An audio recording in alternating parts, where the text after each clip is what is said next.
way up.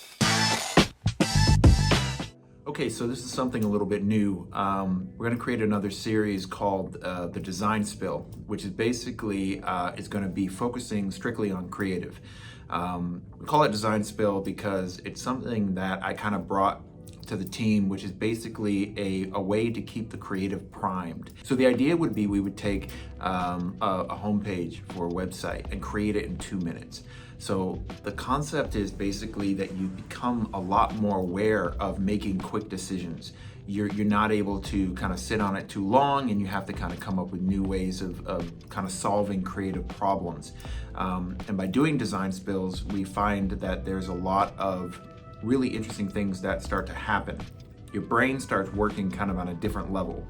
It has to make decisions quickly. So what we would do is we'd say, okay, you can go to Google and grab any image you want. So we weren't really kind of tethered by, only using certain types of imagery. You could do whatever you want. You could be any type of industry. It could be anything that you're interested in. So as you see, there's a lot of, large typography and huge visuals that kind of will take up an entire zone. It makes it a lot easier for people who are kind of doing these types of things to feel a little bit more like they're in control of the design process. So when you do sit down and you actually start creating to a brief, or trying to find some way to do it where you have parameters that are kind of created, then you have this ability of kind of free thinking and quick thinking, but you can hone your skills a little bit more. So that's basically the idea of what a design spill is, and it gives us a little bit of an understanding of what this entire series is going to be about. I wanted to create a series that was more dedicated towards creative, not necessarily project creative, but also just the process. I like the idea of seeing kind of behind the scenes. It's almost kind of like when you're watching the making of a movie. There's a lot of interesting little moments and things that, the good, the bad, and the ugly of how this project came to be. But it also is something that's a little bit more elaborated than a case study. A lot of the time with case studies, you're breaking it down, you're showing visuals, and you're getting a good understanding of kind of the problem solution of that project, but you never really get a chance to actually break it down into its more granular form. So there's a lot of really cool moments and things that come out of every project, and I feel Design Spill will give us that opportunity to be able to share some of those things with whoever's interested. It's more for us, I think, in terms of being able to capture some of these really cool projects that we've really enjoyed working on, but also being able to break them down and have conversations. So sometimes it'll be me, sometimes it'll be the team, and sometimes maybe it won't even be me. It'll just be one of the team solo if they decide they want to do that. But it allows us to have a forum to be able to talk more about the creative side of what we do, from digital marketing, web design, video production, branding. All that is going to be part of this series. So we need another series, I know. But I always really wanted to do something with this particular idea in mind. So here we go. So the first project that I want to talk about, and it's really a really fun project that in your career, you only have a few of these moments where you get a project like this, which has almost like unlimited freedom. And the project is Link Juice. No surprise there. This is probably one of my favorite projects that we've done, where basically the project itself, like all good projects, kind of came out of a joke. My desk sits right next to the SEO team, which is search engine optimization. I've done this speech before, but and Dan, our SEO kind of master, sits next to me, and we kind of go back and forth, and we come up with all these crazy ideas. But we decided that, because I hear all this SEO talk and stuff by me, and I'm a creative, so I'm listening to it and my brain is kind of going in a different place.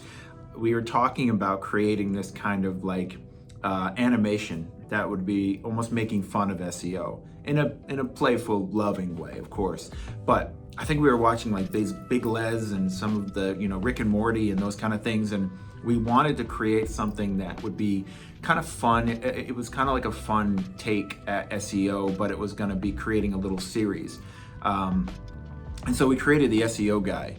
It's basically just a very quick cartoon, really poorly drawn, really poorly, sound edited. It was only during our lunch break. So Dan and I would go into like the side meeting room and we'd start to record the voiceovers for these characters. And we had Dan, the SEO guy, and we had Fuzzbot, who was basically like this little robot bot that was also part of the SEO journey of ranking sites and getting companies up onto page one, or and so we made fun of that whole aspect of the rank and bank and being able to rank sites really well.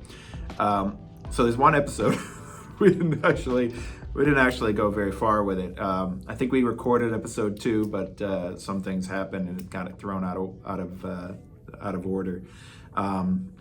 But the first episode was all about the idea of rank and bank, and it had another character called Captain Dougal, who would kind of come in and talk about, the sites were being ranked incorrectly or get a penalty because of the way that Dan was doing it or whatever. Anyway, it was fun.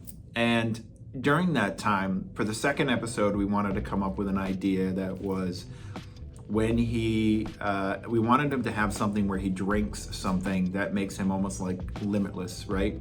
So he would drink this beverage and it would like turn him into this kind of like genius guru. Like he would see numbers and stuff all flash in front of his eyes, and his eyes would glow and his hair would kind of wave, and it was this really fun idea. And he was talking to the SEO team and he was saying, we need to get link juice. We got to get the backlinking and the link juice and all that.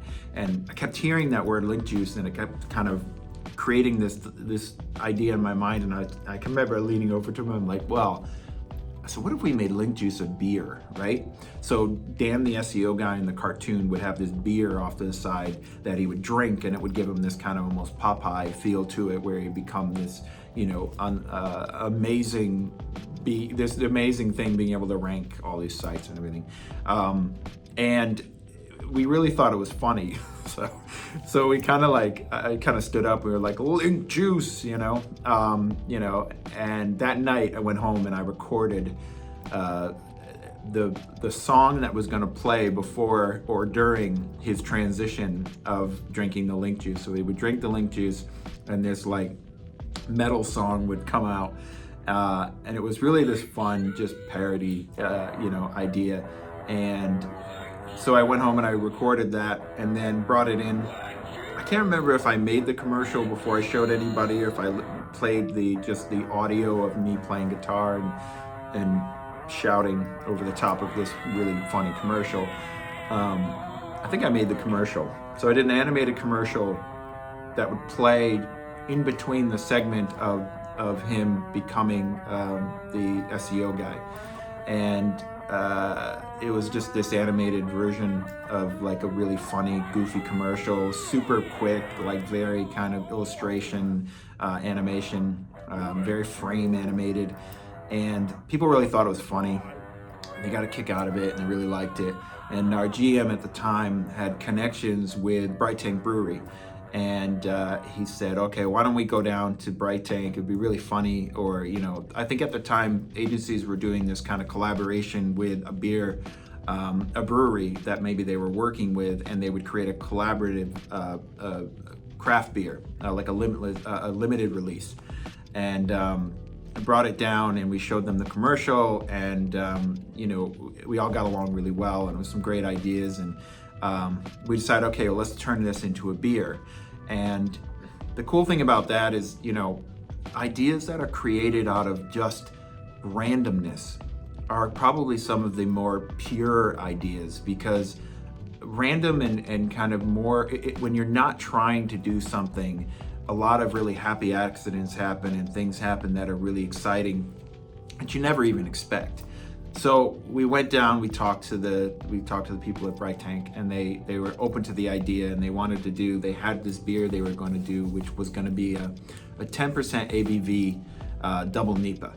And we were like, okay, well that's a cool way to start when you have like a beer that is basically three standard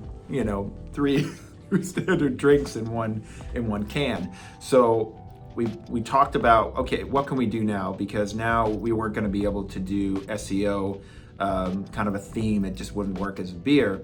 And when we were there, I remember looking at the wall, and on the wall there was an illustrated kind of painting of Louis Pasteur. I'm assuming it's Louis Pasteur, but it's basically kind of a scientist holding up a beer that's kind of glowing, talking about the balance of science and brewing. And we said, all right, well, why don't we do that? Why don't we take a mad scientist character, right? And we started thinking about, okay, let's do a mad scientist, and then what? Okay, well, it's 10% ABV, so I think we were all sitting in a room, and I kind of stood up and I said, link juice brewed in a volcano, right? Because, we wanted something super intense. And what's an intense kind of tie in to some kind of creative aspect of it? Well, brewed in a volcano. And I feel like I was channeling a lot of like my Tenacious D, love of Tenacious D, with that one line where it was like brewed in a volcano. It was almost too ridiculous to really, make any sense. But people liked it, and they thought it was really funny. And so I drew the illustrated character of this scientist. We called him Kruger Loomis.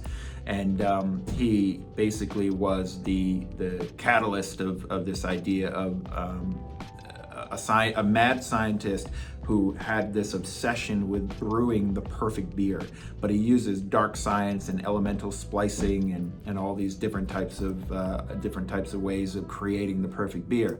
So he becomes obsessed. But he also has this volcano that sits in the back of his lab that constantly mocks him that he could never have the power of a volcano in a can. So this began the process of creating this concept of finding a way of how to market and add this into this beer concept. So the way we started off was, I think I just started illustrating, the character of Kruger Loomis, and trying to figure out, what does he look like? If we were going to just do a poster or something like that, or if he was going to be on the can, or if it was just going to be like a mascot for the campaign.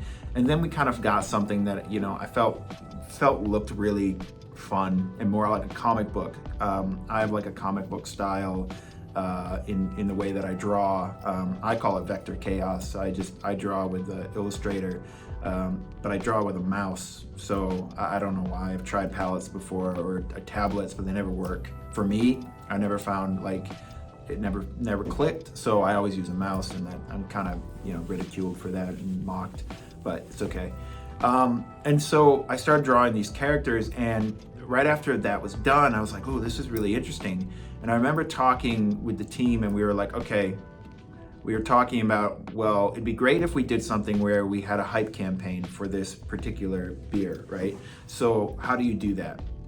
Well, you keep everything a mystery, right? So in the beginning, I think when we started talking about what we could do with it, we're like, okay, well, we don't have the budget for